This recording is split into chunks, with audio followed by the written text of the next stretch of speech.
Muy buenas noches, amigos. Bienvenidos a la emisión estelar del Comercio TV. Aquí lo más destacado del día.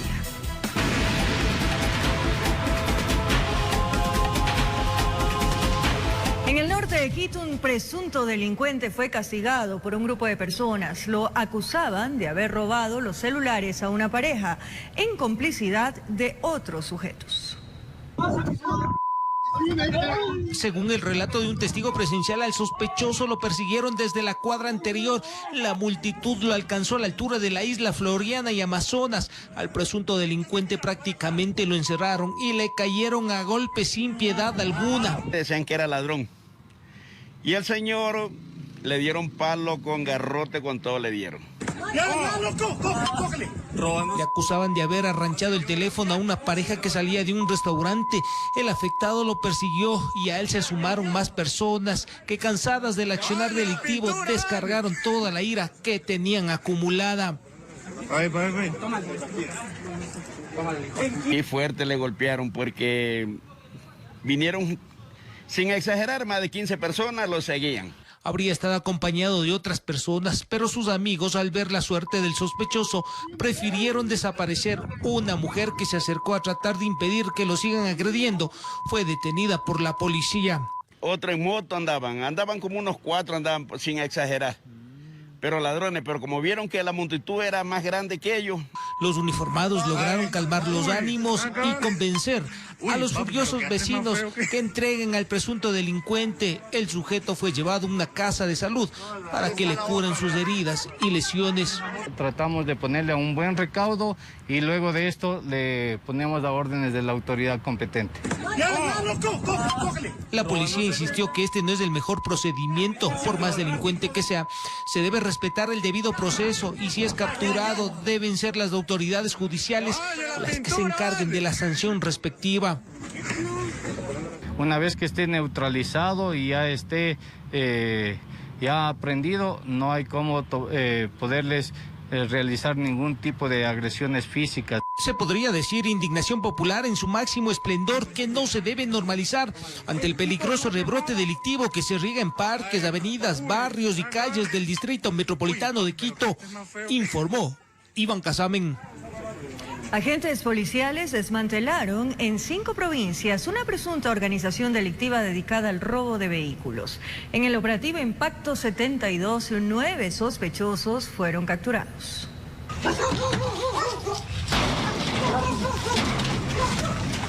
Fue la respuesta a 20 denuncias de propietarios de vehículos que fueron afectados por el accionar de los integrantes de la aparente organización delictiva dedicada específicamente al robo de automotores. La banda estaba integrada por personas que sabían de mecánica. En menos de un minuto se llevaban un carro estacionado en la vía pública. Se demoraba aproximadamente entre 15 a 20 segundos para poder abrir, fracturar sus seguridades, encender su vehículo. La supuesta banda tenía despliegue nacional, operaba en las provincias de Pichincha, Cotopaxi, Los Ríos, Santo Domingo de los Áchilas y Manabí. Robaba en un punto y el vehículo era sacado de la ciudad y en ocasiones escondido en mecánicas clandestinas. Para desmantelarlos en términos de tiempo bastante cortos. El presunto líder, alias Peque, contaba con varios colaboradores para en ocasiones desmantelar los carros y vender las piezas y en otras cambiar la identidad de los mismos para ofertarlos en ferias y redes sociales. Clonaban o modificaban el sistema alfanumérico a fin de insertarlos en el mercado de vehículos usados, ofertándolos a precios convenientes. Otra particularidad que encontró la policía en los 7 meses de investigaciones: rentaban vehículos para cometer los robos y así no ser identificados. En ocasiones se contactaban con los propietarios, a quienes, dependiendo del año, la marca, pedían montos de entre $5,000 y $10,000 para devolver los autos. La afectación a sus víctimas sobrepasaría el $500,000 con todos los vehículos que estas personas se sustrajeron. En 13 allanamientos fueron detenidas 9 personas, la mayoría con antecedentes. La operación policial permitió recuperar 20 vehículos y la incautación de 10 que utilizaban para moverse de provincia en provincia, concretando la venta de los carros robados. El teléfono no puede coger, el teléfono no puede andar. En Quito informó Iván Casamen. Cámaras de seguridad captaron al norte de Quito un intento de robo. La Policía Nacional logró capturar a un sospechoso y decomisó un arma de fuego. Norte de Quito. Fíjese en las motocicletas. Pasa una con 2 ocupantes y enseguida la segunda. Se bajan 2 hombres. Se acercan a un morador que estaba parado afuera de un local comercial y proceden a amedrentarlo con lo que parece ser un arma de fuego. La víctima no tiene otra opción que esconderse bajo el carro para salvaguardar su integridad. Y la gente que estaba allí se asusta. Entonces los sujetos se van. Uno de ellos esconde el arma para proceder a escapar. ¿Lo vio? Los sujetos se bajan de las motocicletas y proceden a amedrentar al hombre de chompa, que no ve otra opción que meterse bajo el carro. Inmediatamente hubo la intervención de la policía, quienes lograron atrapar por fortuna a uno de los presuntos delincuentes. Bueno, al ciudadano ya aprendido se le realizó un registro corporal y en el cual se le encontró una arma de fuego tipo revólver. Al chat comunitario, la Policía Nacional recibió la alerta para lograr la captura del sujeto. El aprendido era extranjero. En el país de origen se puede verificar que tiene 2 detenciones, una de ellas que ha pagado una pena de 6 años. Desde la Policía Nacional se indica que se trabaja de manera constante para evitar que esta clase de sucesos se materialicen. Informó Marilyn Jaramillo. En la avenida Simón Bolívar se registró un accidente de tránsito. El hecho quedó grabado en cámaras de seguridad. Uno de los vehículos involucrados quedó reducido a chatarra. El siniestro fue captado por una cámara de seguridad. Era la mañana de este miércoles y en la grabación se ve que hay un carro estacionado a un costado de la vía. En segundos se acerca un vehículo blanco y embiste al carro. Lo arrastra varios metros. ¿Lo vio? El carro estaba estacionado cuando de pronto se acerca otro automotor y prácticamente lo destruye. Pierde el control, tal vez se quedó dormido y le embiste al auto y le manda hasta acá. Realmente son unos 50 metros, unos 30 metros. Gracias a Dios nosotros ya no estábamos en el vehículo, son 2 minutos de lo que salimos. Y bueno, gracias a Dios estamos bien. Por fortuna, allí dentro no había nadie. Y las consecuencias, estas. Del carro pequeño no quedó prácticamente nada. Moradores y testigos de la zona relataron lo acontecido. Oiga, vienen a toda velocidad y el carro le va llevando acá al carro. Gracias a Dios no hubo ahí adentro niños, si no les acababa. Por fortuna, en este siniestro de tránsito no se registraron víctimas mortales. Bueno, los señores son los que deberían pagar porque realmente nadie estaba manejando el auto, estaba estacionado. Todos los vecinos son testigos y ellos son los que tienen que hacerse cargo. El llamado correspondiente, por favor conduzca con precaución, porque en un abrir y cerrar de ojos, consecuencias como estas podrían ocurrir. Informó Marilyn Jaramillo. Cadáveres en las calles, muertos dentro de las casas, cadenas nacionales una y otra vez que anunciaban cifras escalofriantes. Es entonces que Ecuador pasa de esto a esto. Calles completamente vacías, negocios cerrados y las casas eran el amparo para los más de 17 millones de ecuatorianos. Se cumplen 2 años desde que Ecuador entró a un estado de confinamiento. Les daremos un recuento de todo lo sucedido más adelante.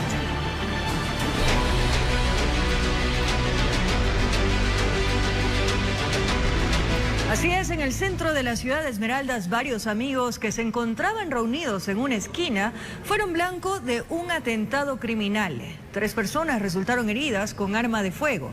La policía levantó 26 indicios balísticos. Los pistoleros llegaron hasta la esquina de las calles Paraguay y Uruguay, centro de la ciudad de Esmeraldas. En el sitio sorprendieron a todos, acabando de forma abrupta con la camaradería y risas.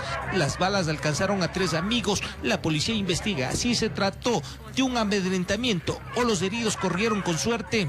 Tenemos identificado que estaba un vehículo y 2 motocicletas. Estaban circulando por esos lugares y el uso de armas en contra de estas personas. Para el coronel Pablo Ramos, comandante de la subzona Esmeralda subrogante, los hechos responderían a una retaliación por el trabajo policial. Días atrás fueron detenidos 12 presuntos integrantes de una organización delictiva y un laboratorio de procesamiento de droga fue destruido. Ante las acciones existe una reacción. Hay que recordarles que la semana anterior tuvimos 2 operativos de impacto. De los 3 heridos, 2 cuentan con antecedentes, aunque no se confirmó las víctimas habrían estado amenazadas. La policía indicó que los afectados se recuperan favorablemente y que todo respondería a una disputa de poder entre grupos delictivos organizados. Se identificaron 35 indicios balísticos. Producto de esto tuvimos 3 personas heridas. Únicamente existía lesiones en extremidades. Al parecer, por la provincia verde están a la orden del día balaceras, extorsiones, sicariatos, entre otros delitos. La comunidad está preocupada y asustada. Este tipo de panfletos se regaron en el sector de la propicia, ofrecen protección a cambio de dinero. Todo lo que tengan que ver con la inseguridad o la seguridad de esta provincia, que se unan. Es la única forma. No cada uno pelee por su lado y el negocio no está permitiendo que no hay chispa de esto. Por todos estos hechos, la provincia de Esmeraldas está entre una de las más violentas del país. En Quito informó Iván Casamen. La policía presentó en Guayaquil 49 armas decomisadas en varios procedimientos en los que estaban involucrados adolescentes infractores. Las evidencias serán entregadas a las Fuerzas Armadas para su destrucción. Según la DINAPEN de la zona 8, en lo que va del año, 40 menores enfrentan juicios por varias causas. Veamos. Utilizadas en no pocos hechos delictivos, son las armas que estaban en manos de adolescentes infractores. 49, entre pistolas y demás. Las armas que van a ser entregadas y que ustedes pueden visualizar en la parte de afuera son 9 pistolas, 10 revólveres y 10 cartucheras. Según la DINAPEN de la zona 8, todas las armas pasaron por las pericias de criminalística. Para ver si es que fue o no empleada en algún tipo de sicariato o en algún otro evento delictivo. Esa información pasa a la Fiscalía y a las unidades investigativas que tienen los casos para proceder a las detenciones o las vinculaciones de ser el caso. En 2021, 1.385 adolescentes fueron intervenidos. En lo que va del año se han efectuado 131 operativos que permitieron el abordaje de 413 menores. Y se recuperaron, se han hecho regresar a su hogar a 110 niñas, niños y adolescentes en situación de riesgo. Y menores implicados en delitos, tenemos un registro de 40 infractores de la ley menores de edad. Los delitos prevalecientes, precisa el capitán de DINAPEN: asaltos y tenencia ilegal de armas. Con cámara de Juan Bustamante, informó Jorge Escobar.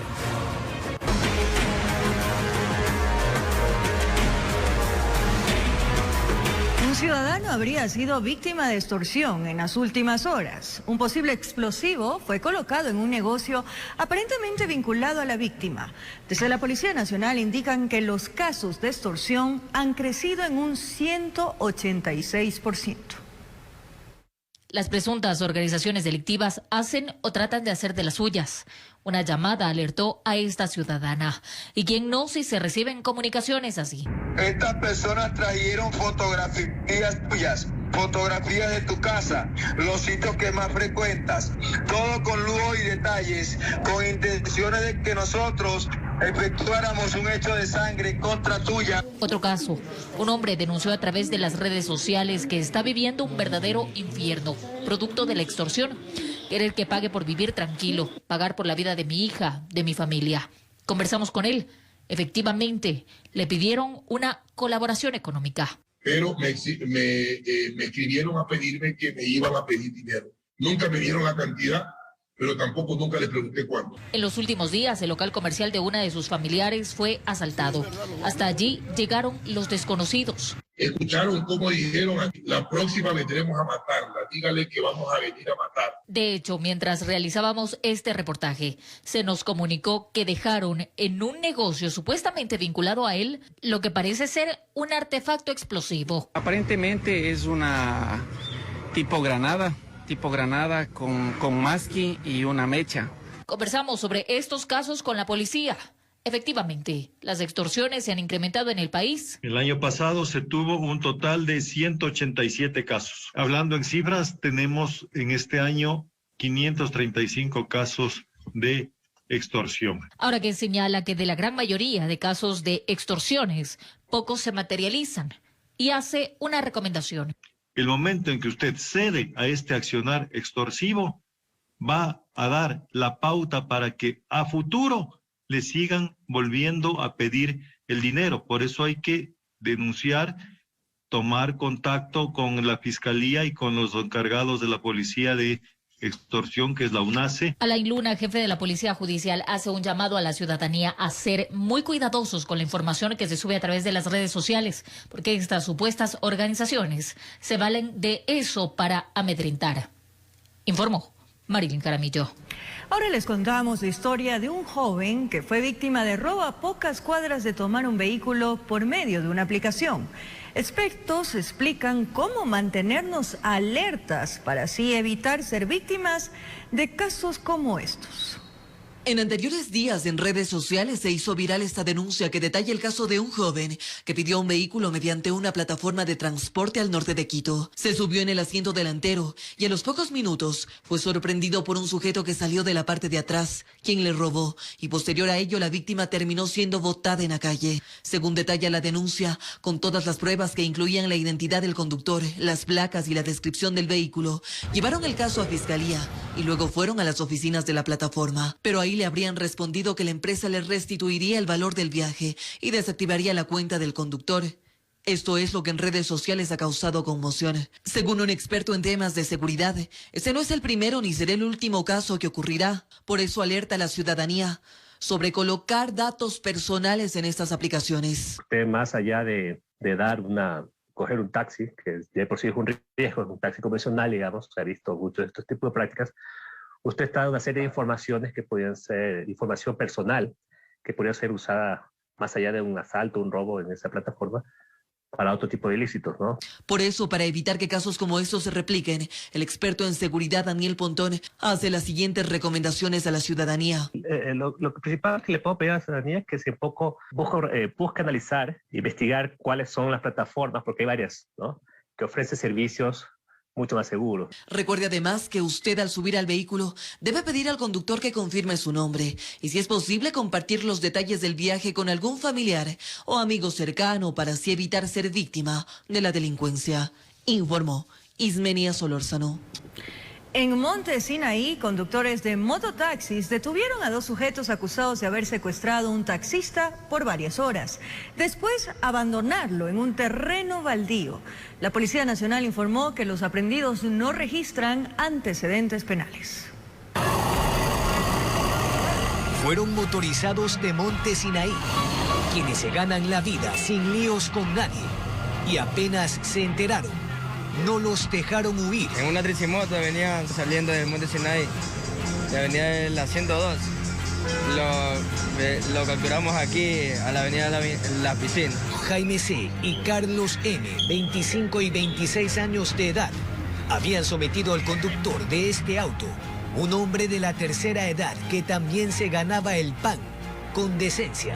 Amarrándolo y poniéndolo en la parte de la cajuela. Razón por la cual, al ser alertado el personal policial ante este hecho, da inicio a las acciones policiales.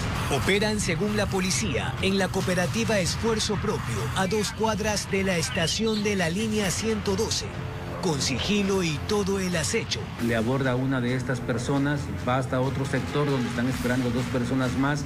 En ese lugar se suben estas otras 2 personas y le llevan a un lugar ya más despoblado. Pero se les durmió el diablo y en los habitantes de estas puntas de la ciudad despertó la angustia. Mientras, en la entrada de Sergio Toral 1 fueron 8 en moto los que de improviso atacaron a los policías de esta UPC. Persiguieron al autor y su cómplice, que permanece asilado en una casa de salud. Procede a sacar su arma de fuego y disparar por más de 10 ocasiones al personal policial. Y hacen el uso progresivo de la fuerza utilizando su arma en dotación, impactando un disparo en uno de los sujetos en la pierna derecha. Con cámara de Juan Bustamante, informó Jorge Escobar. Con 5 disparos fue asesinado un ciudadano dentro de su vehículo en el sur de Guayaquil. El sicario lo contactó mediante redes sociales, pues la víctima estaba vendiendo su auto, pero fue baleado. Recibió una llamada y le preguntaron sobre el carro que estaba vendiendo, que habían visto una publicación en redes sociales y lo citaron para que acuda a la esquina de las calles Febres Cordero y José Mascote, donde a los 2 minutos de estacionarse aparecieron 2 sujetos en una moto. Uno se bajó y se acercó por el lado del chofer y disparó con una pistola por 5 ocasiones. De lo que se entiende al momento, con lo que le citaron acá, es aquí donde que los interesados supuestamente en comprar el vehículo generaron el homicidio hoy día. Lo ha tenido publicado en redes sociales y es a través de este medio que le convocan que venga a este lugar. El ciudadano de 27 años quedó sin vida junto al volante, mientras que su acompañante salió ileso.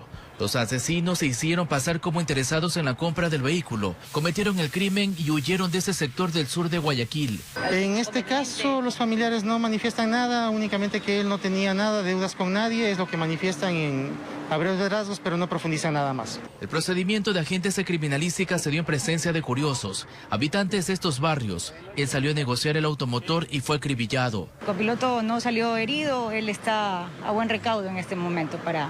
¿Ayudará en las investigaciones? Sí, va a colaborar en las investigaciones, sí. En los registros policiales, el nombre de la víctima dio como resultado un antecedente penal por el delito de tentativa de asesinato. Las investigaciones se iniciaron para dar a conocer quiénes eran los sujetos armados que lo esperaban en esta esquina, informó Charlie Pisa.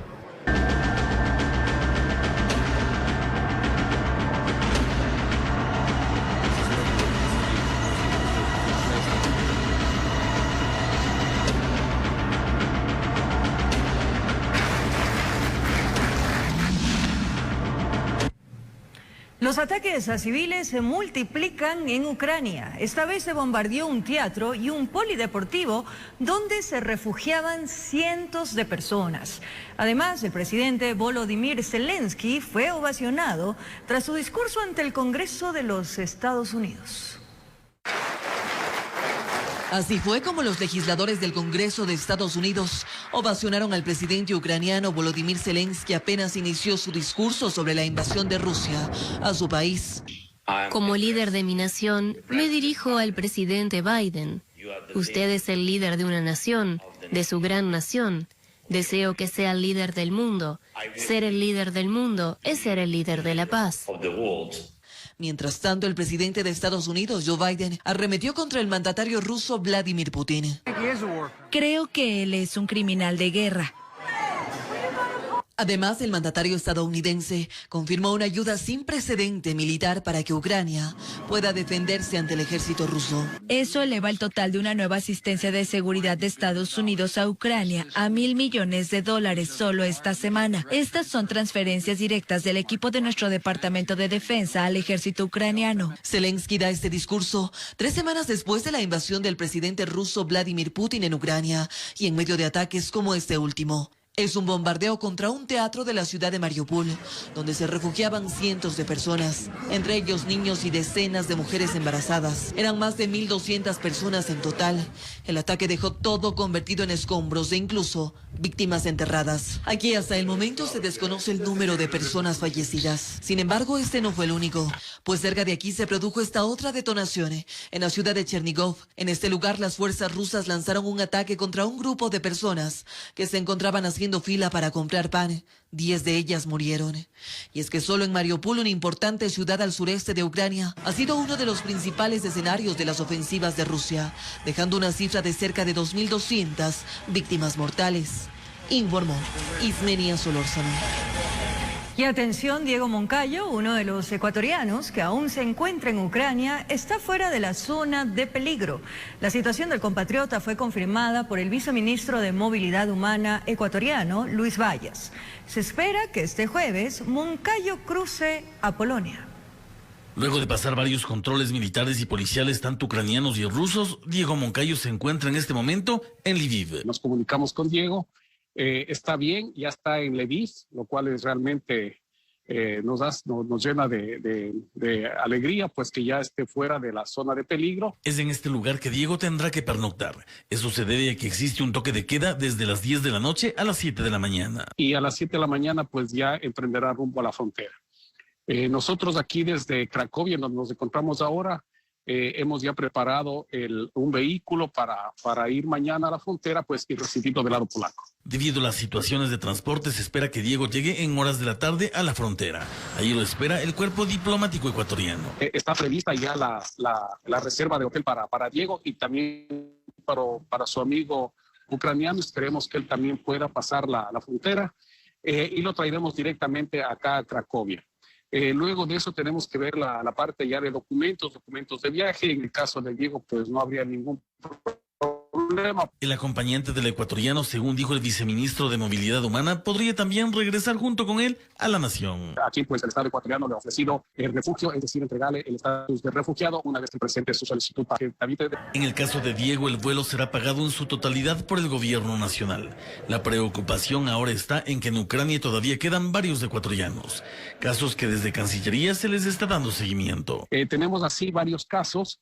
Estamos analizando caso por caso, pero lo principal es darles con cada uno de ellos y lo que digo es lo importante es que se acerquen a la frontera de Polonia. Tenemos una familia o un grupo, de 3 personas que se está acercando a la frontera con Hungría. El punto principal, se aseguró, es que los compatriotas deben dejar territorio ucraniano, aunque existirían algunos connacionales que todavía están decidiendo si desean permanecer o salir del país en conflicto. Informó Javier Rosero. Cadáveres en las calles, muertos dentro de las casas, cadenas nacionales una y otra vez que anunciaban cifras escalofriantes. Es entonces que Ecuador pasa de esto a esto. Calles completamente vacías, negocios cerrados y las casas eran el amparo para los más de 17 millones de ecuatorianos. Se cumplen 2 años desde que Ecuador entró a un estado de confinamiento. Les tenemos un recuento de todo lo sucedido en breves minutos.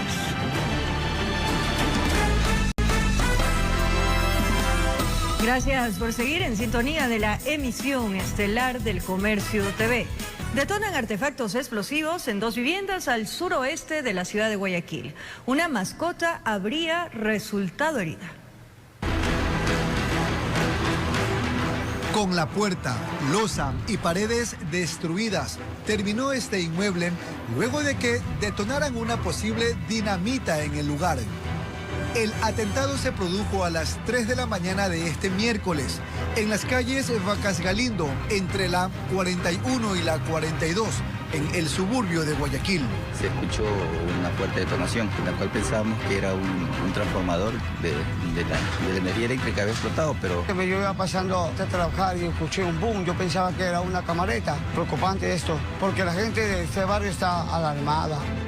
La Policía Nacional informó que aproximadamente a la misma hora, los ocupantes de una segunda vivienda sufrieron un ataque similar. Entre segundos, la una explotó y no terminaron de alterar la una y sucedió la otra. Se está cotejando la relación de los 2 domicilios, las personas que habitan ahí, se está investigando qué tipo de parentesco tienen o qué tipo de relación o alguna deuda con la justicia. Afortunadamente, en ninguna de las casas hubo personas heridas. No obstante, una mascota se vio afectada. El perrito de allá de la otra casa, se le ha reventado el oído. De acuerdo a un video de una cámara de seguridad, los hechos delictivos fueron perpetrados por sujetos a bordo de un auto, cuyo paradero aún es incierto. En lo que va del presente año, en Guayaquil se han registrado varias explosiones de este tipo. El 21 de febrero, un hombre fue decapitado con una dinamita en el bloque 2 de Bastión Popular. El 9 de marzo, detonaron una camareta tipo tumbacasa en la cooperativa Casitas del Guasmo. Y un día después, en la cooperativa Tulipanes, arrojaron una dinamita en el portal de un inmueble. Informó Jorge Salazar. Un ciudadano conocido con el alias de El Peruano fue asesinado al estilo sicariato en la provincia del Oro. La víctima, quien registra antecedentes penales, fue perseguido a bala por sujetos quienes se movilizaban en una moto. En este terreno que es utilizado como cancha de fútbol yacía el cuerpo sin vida de Michael Alexander Méndez Torres, de 22 años, quien fue víctima de disparos por parte de sujetos, quienes llegaron hasta el barrio Harry Álvarez, ubicado al oeste del cantón Machala, con la firme intención de asesinarlo. Para ello utilizaron armas tipo fusil. Bueno, según versiones de moradores, indicaron que el ciudadano había estado en la parte exterior de uno de sus familiares. En un momento había llegado 2 motocicletas. En cada motocicleta 2 individuos quienes habían bajado con armamento de grueso calibre. Según testigos, Méndez, conocido con el alias de El Peruano, era consumidor de sustancias sujetas a fiscalización y la mañana de este miércoles estaba sentado en la esquina de este cerramiento donde fue sorprendido. Él era tranquilo fumando su droga, ¿ya? Y ahí vienen al respeto que lo cogen a él. Y ahí nada más malo, porque nada más malo se le veía a él. Un muchacho tranquilo, consumidor. Un consumidor, sí, consumía bastante su droga y su bebida, nada más. A pocas cuadras de este barrio, la tarde y noche del martes último, se registraron 2 muertes violentas en la persona de Brian Paul Tello Macías, de 23 años, y John Jairo Chica Guerrero, de 18. Se presume que en una de estas muertes estuvo involucrado El Peruano. Bueno, estamos todavía manejando algunas hipótesis, algunas líneas investigativas, y tenemos que confirmar si tienen alguna relación con las muertes vinculadas en días anteriores. El occiso registraba 6 procesos judiciales, 3 por robo, tenencia de armas de fuego, intimidación y tráfico de sustancias sujetas a fiscalización. La ciudadanía se encuentra alarmada ante estas muertes bajo la modalidad de sicariato, que a decir de las autoridades se debe a disputa de territorio entre 2 bandas delictivas por la venta de drogas. Informó Richard Ceballos. Declarar toque de queda a partir de hoy y durante 15 días.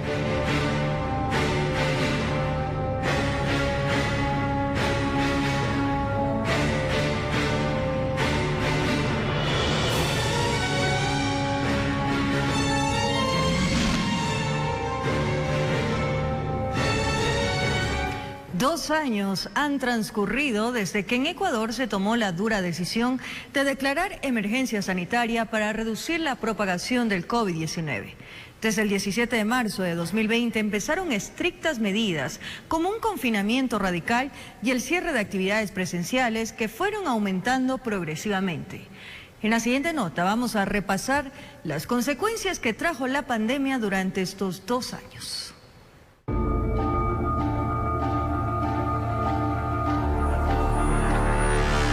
Era una realidad que a finales de 2019 se veía lejana, cuando de pronto este virus aún desconocido fue alertado aquel 29 de febrero aquí en el país. Y hoy tenemos que informar que tenemos el primer caso confirmado de coronavirus en el Ecuador. Se trataba de una paciente que ingresó al país un 14 de febrero del 2020. Llegó desde España. Es ahí cuando se creó un cerco epidemiológico para evitar que el virus avance. No obstante, pasaron solo días y la paciente cero junto con su hermana fallecieron. Es entonces que estas escenas causan conmoción. Ecuador de pronto empieza a sonar en noticieros internacionales, pero empieza a sonar como un país en donde las medicinas e insumos médicos escaseaban. Y eso no era lo peor. El número de contagios y fallecidos para marzo del 2020 aumentan considerablemente, al punto de observar esto: cadáveres en las calles, muertos dentro de las casas, cadenas nacionales una y otra vez que anunciaban cifras escalofriantes. Es entonces que Ecuador pasa de esto a esto. Calles completamente vacías, negocios cerrados, y las casas eran el amparo para los más de 17 millones de ecuatorianos. Esto porque aquel 16 de marzo del 2020, el expresidente de la República, Lenín Moreno, hizo un anuncio que pensábamos duraría unos días o a lo mucho semanas. Declarar toque de queda a partir de hoy y durante 15 días, vigente desde las 10 de la noche hasta las 4 de la mañana. Pero no. Esta medida se extendía cada vez más, a medida que todo se iba complicando. Primero se hablaba de decenas, luego eran cientos, y ya era común decir que en Ecuador los casos aumentaban de 1000 en 1000. La desesperación de las autoridades hizo que se tomen medidas que pusieron en tensión el ambiente político. Por ejemplo, aquel 18 de marzo, cuando la alcaldesa de Guayaquil, Cintia Viteri, ordenó que se cierre la pista del aeropuerto José Joaquín de Olmedo para evitar que aterrice un vuelo procedente de Europa. Esto provocó angustia en los pasajeros que en Guayaquil esperaban el avión de regreso a sus países. Es entonces que las zozobras empiezan.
De bioseguridad. Ahora les contamos que la Unión Nacional de Educadores anuncia protestas para este jueves y viernes por la equiparación salarial. Esto luego de que el presidente criticara la ley aprobada por la Asamblea Nacional que permitía dicho incremento. La Comisión de Educación de la Asamblea Nacional exhorta al presidente de la República a cumplir con la ley intercultural que propone la equiparación salarial a los maestros. Haga conciencia. Más de 15 años el Magisterio Nacional no ha tenido una compensación salarial. Esto en respuesta a las declaraciones del primer mandatario, que ha calificado como irresponsable la decisión de la Asamblea Nacional al aprobar una ley sin que existan los recursos económicos. No voy a permitir que por más iniciativa de la Asamblea Nacional se desarme la economía nacional.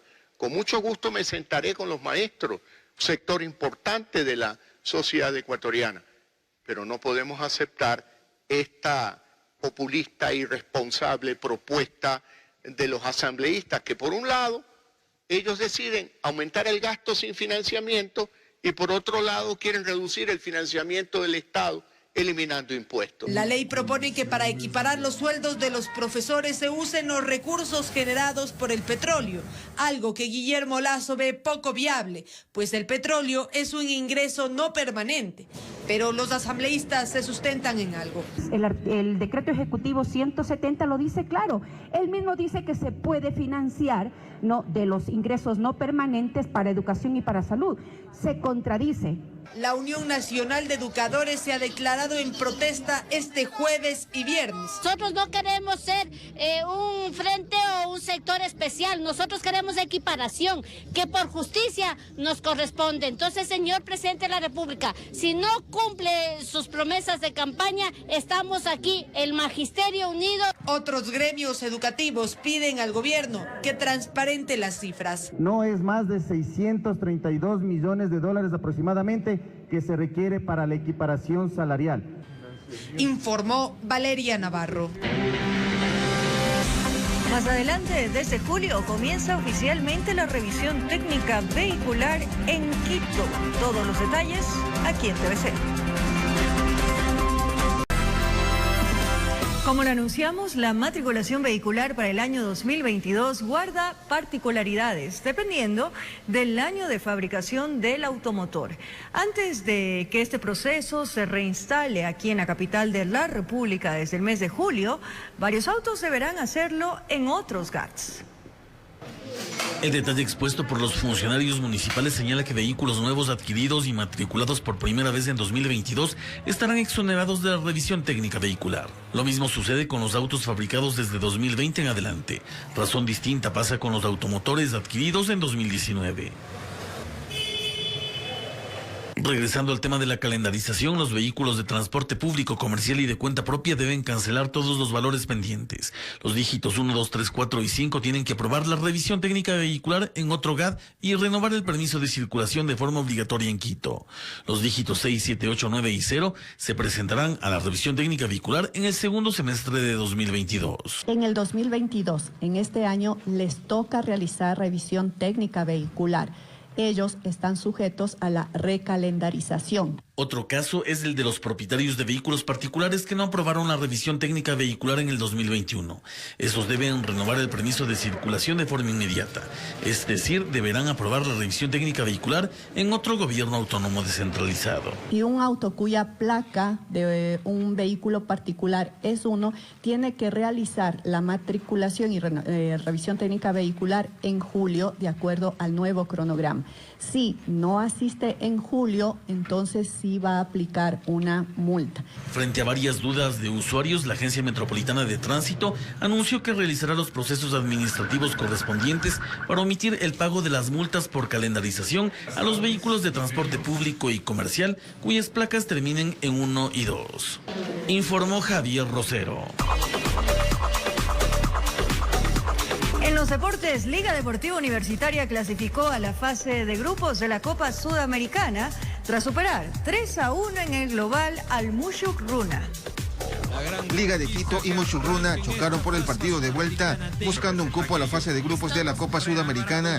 En la primera parte, ambas escuadras tuvieron ocasiones de peligro, pero fueron los albos que se pusieron en ventaja con un tanto de Alexander Alvarado a los 27 minutos, luego de recibir un pase dentro del área y con remate a media altura, sentenciaba la serie 3-0 a favor de Liga. En el segundo tiempo, los locales, ya con la clasificación en el bolsillo, bajaron las revoluciones y fue Mushuk-Runa quien quietó el arco de Gonzalo Falcón, encontrando la igualdad al minuto 64, luego de un contragolpe donde se juntaron Santiago Jordana y Sebastián Alonso, y el uruguayo definió de buena manera para poner el 1-1 definitivo. Con este empate, Liga de Quito avanza a la fase de grupos de la Copa Sudamericana con un global de 3-1. Informó José Borbor.